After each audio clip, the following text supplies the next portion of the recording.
করেছিল Shankar আড্ড and company, এবং এর প্রতিবাদ করাতে আমাকে থানায় এফআইআরও করা হয়েছিল। আমি 1.5 মাস দীর্ঘদিন বাড়ি ছাড়া ছিলাম, আর সেই সময় আমি প্রতিবাদ করেছিলাম আজ থেকে 1.5 বছর আগে এই অন্যায় কাজগুলো হচ্ছিল বলে, এবং তার জন্য আমার নামে 4টে থানায় এফআইআর। এর সঙ্গে যুক্ত ছিল আপনার জ্যোতিপ্রিয় মল্লিক। এই জ্যোতিপ্রিয় মল্লিক অ্যান্ড শঙ্কর আড্ড আর তার অসামাজিক লোকজন, তারা মিলে জোর করে এলাকা দখল করে ইমারতি ব্যবসা এবং অবৈধ কাজ করার জন্য এই মাঠটাকে ব্যবহার করতে দীর্ঘদিন ধরে আটকে রেখে দিয়েছিল।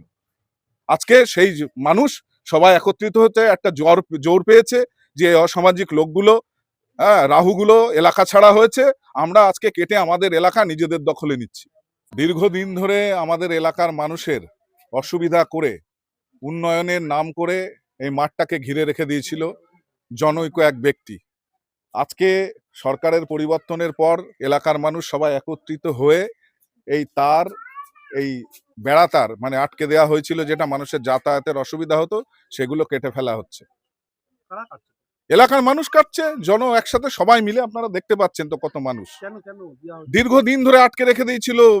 মানে কি কারণে বলতে পারবো না, মানুষকে বিভিন্ন রকম ভাবে বিপর্যস্ত করা হতো। আজকে সেই তারটা কেটে এলাকা পরিষ্কার করা হচ্ছে।